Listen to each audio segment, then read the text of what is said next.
নমস্কাৰ প্ৰিয় দৰ্শকসকল, চাবলৈ আৰম্ভ কৰিছে আসাম লাইভ 7 আৰু মই বিকাশ। প্ৰিয় দৰ্শকসকল, আপোনালোক জ্ঞাত যে 2 মে পঞ্চায়ত নিৰ্বাচন আৰু পঞ্চায়ত নিৰ্বাচনক কেন্দ্ৰ কৰি আমি আৰম্ভ কৰিছোঁ হাতে বাটে জনতাৰ কণ্ঠ।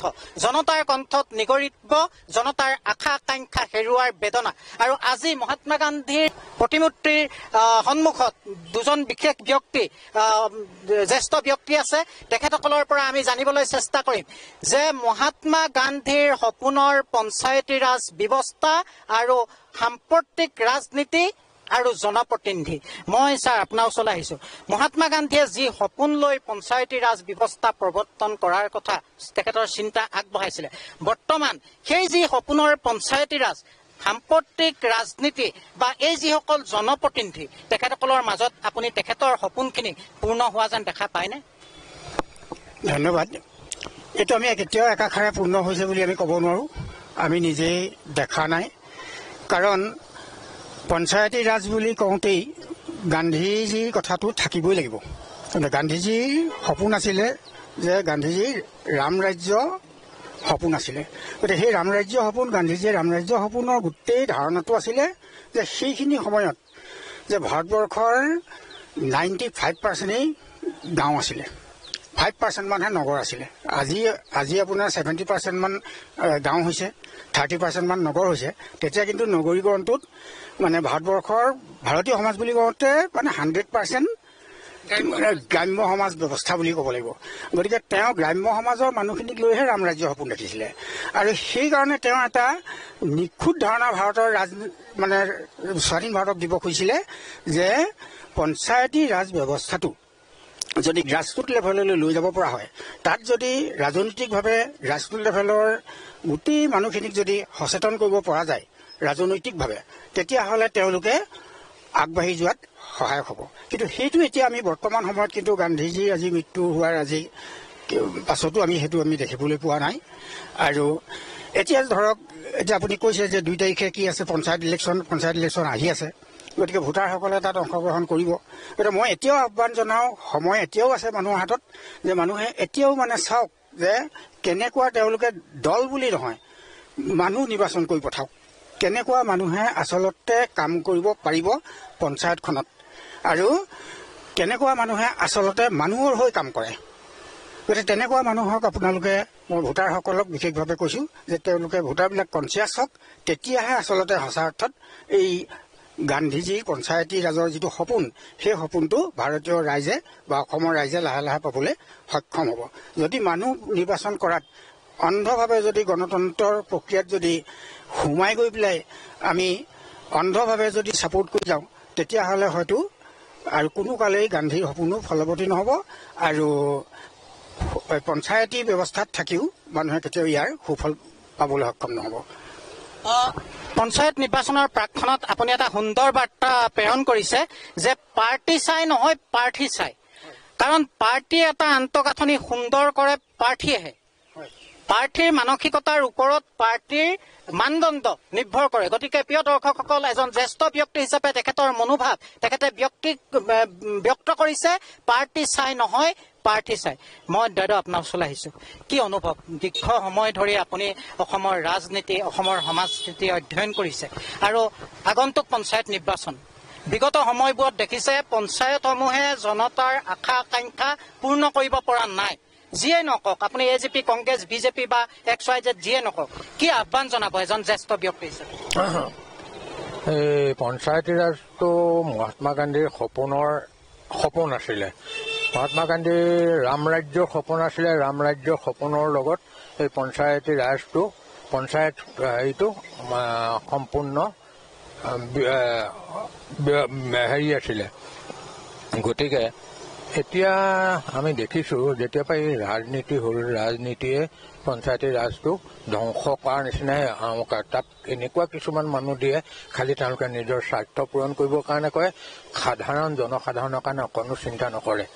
গতিকে আমি আশা কৰোঁ যাতে এতিয়া উপযুক্ত ব্যক্তিয়ে পঞ্চায়তত নিজকে ভুক্তভোগী কৰি লৈ ৰাইজক সেৱা কৰিব পাৰে, সেই উদ্দেশ্যে আমি কথাষাৰ কৈছোঁ।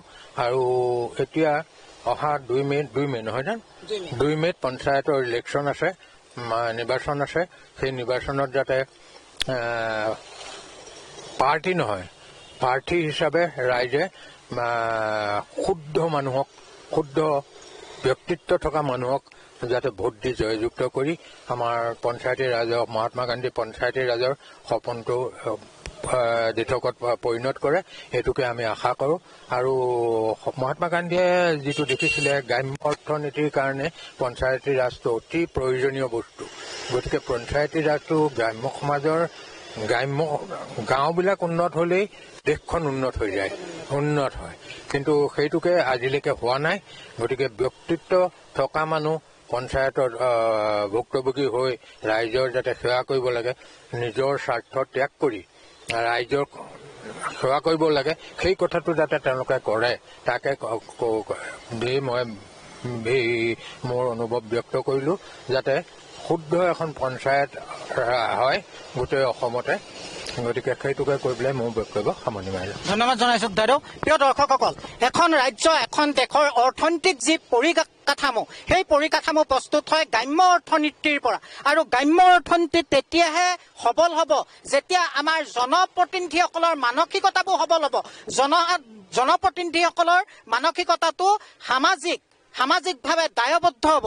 মই আৰু এজন ব্যক্তি আছে, দাদা আপোনাৰ ওচৰলৈ আহিছোঁ, কি ক'ব? আপুনিতো দীৰ্ঘ সময় ধৰি ৰাজনীতিৰ এই প্ৰতিচ্ছবিখন দেখি আহিছে, বহু ক্ষেত্ৰত আপুনি এই প্ৰতিচ্ছবিখন দেখি পেলাই হতাশো হৈছে, কেনেধৰণে আৰু সম্পত্তি আমি দলৰ নাম নকওঁ, সকলো দলৰ ক্ষেত্ৰতে কৈছোঁ, এনেকুৱা এখিনি প্ৰাৰ্থী এওঁলোকে নিৰ্বাচন কৰিছে যিখিনি প্ৰাৰ্থী কোনোদিন সামাজিকভাৱে দায়বদ্ধ নাছিল, আমাৰ চকুত যিখিনি ধৰা পৰিছে। আৰু এইসকল প্ৰাৰ্থী যদি কাইলৈ জনপ্ৰতিনিধি হয়, এওঁলোকে কি সমাজৰ উন্নয়নৰ কথা চিন্তা কৰিব, কি ক'ব আপুনি? ধন্যবাদ। মই আপোনালোকৰ চেনেলৰ মাধ্যমেদি জয়জতে মই ভোগালী বিহুৰ ওলগ আৰু লগতে আহ্বান জনাইছোঁ 2 মে'ত হ'বলগীয়া পঞ্চায়তীৰ যিটো নিৰ্বাচন, এই নিৰ্বাচনটো মোৰ ভোটাৰসকলক এটাই অনুৰোধ, এনেকুৱা এজন প্ৰাৰ্থী তেখেতসকলে বাছি লওক যিজনে হয়তো কাইলৈ কোনোবা এটা বিশেষ দলৰ প্ৰভাৱত পৰি বিপথে পৰিচালিত নহয় আৰু বিপথে পৰিচালিত কৰিব নোৱাৰে। যেনেকৈ আগৰ আমাৰ জ্যেষ্ঠসকলে কোৱাৰ দৰে আমাৰ গান্ধীজীৰ যি সপোন আছিল গ্ৰাম্য অঞ্চল উন্নত কৰা, কিন্তু এতিয়া গ্ৰাম্য অঞ্চল উন্নত হোৱাটো আমাৰ দৃষ্টিত পৰাই নাই। গ্ৰাম্য অঞ্চলৰ উন্নয়ন কৰিবলৈ হ'লে সৰ্বাধিক গুৰুত্ব গ্ৰাম্যত দিব লাগিব, কিন্তু গ্ৰাম্য অঞ্চলৰ মানুহৰ কাৰণে এইটোৱে যথেষ্ট নহয়। আৰু আমাৰ সকলোকো আপোনালোকৰ চেনেলৰ মাধ্যমেদি মই এটা আহ্বান জনাওঁ যে আমাৰ ভোটাৰসকলো ইমান কনচিয়াছ নহয় বা অৱগত নহয় যে পঞ্চায়তে কি কৰিব পাৰে, কি কৰিব নোৱাৰে। গতিকে আপোনালোকৰ চেনেলৰ মাধ্যমেদি আমাৰ ভোটাৰসকলকো আপোনালোকে সজাগ কৰক। আমি যিখিনিয়ে কোনোবাই বুজি পাইছোঁ, কোনোবাই নাই পোৱা, কিন্তু নুবুজাৰ সংখ্যাটোৱে সৰ্বাধিক, আৰু সেইখিনিয়ে এতিয়া নিৰ্ণয় কৰে প্ৰতিনিধি বাছনিত। গতিকে সেইটো যাতে নহয়, মই সকলো ভোটাৰলৈকে এটা আহ্বান, কোনো বিশেষ ৰাজনৈতিক দলত গুৰুত্ব নিদি যিজন প্ৰাৰ্থী উঠিছে সেই প্ৰাৰ্থীজনক গুৰুত্ব দিয়ক। তেখেতৰ মানসিকতা কেনেকুৱা আৰু তেখেতৰ মানসিকতাৰে কিমানখিনি ৰাইজৰ হৈ কৰিব পাৰিব সেইটো অকণমান চাওক। এইটোৱে মোৰ বিশেষ অনুৰোধ ভোটাৰসকললৈ। আৰু বিশেষভাৱে আপোনালোকৰ মাধ্যমকে এটাই মোৰ অনুৰোধ, ভোটাৰসকলৰ মাজত এইটো সজাগতা এটা সৃষ্টি হোৱাটো খুবেই বাঞ্ছনীয়। আজি ভোটাৰসকলে নজনা কাৰণেও বহুত কিবাকিবি হৈ গৈছে, প্ৰলোভিত হৈছে, কিবা হৈছে, ঢেৰ কিবাকিবি হৈছে, সেইটো যাতে নহয়। মেইনলি ভোটাৰসকলক সজাগ কৰক, তেতিয়াই আচল প্ৰতিনিধিজন ওলাই আহিব। ধন্যবাদ জনাইছোঁ। প্ৰিয় দৰ্শকসকল, প্ৰকৃতাৰ্থত এনে হৈছে যে এজন সামাজিকভাৱে দায়বদ্ধ প্ৰাৰ্থী নিৰ্বাচন কৰাতকৈ এতিয়া ৰাজনৈতিক দলবিলাকে তেওঁলোকৰ অধীনস্থ, তেওঁলোকৰ মানসিকতা যি প্ৰতিপালিত কৰিব পাৰে তেনেকুৱা প্ৰাৰ্থী নিৰ্বাচন কৰিছে। আৰু আমি অনাগত সময়ত আপোনালোকক দেখুৱাই যাম এই প্ৰাৰ্থীসকল সামাজিকভাৱে কিমান দায়বদ্ধ, এওঁলোকৰ মানসিক গভীৰতা কিমান, এইবোৰ আমি আপোনালোকক দেখুৱাই যাম। আপোনালোকে চাই থাকিব আছাম লাইভ 7। ধন্যবাদ।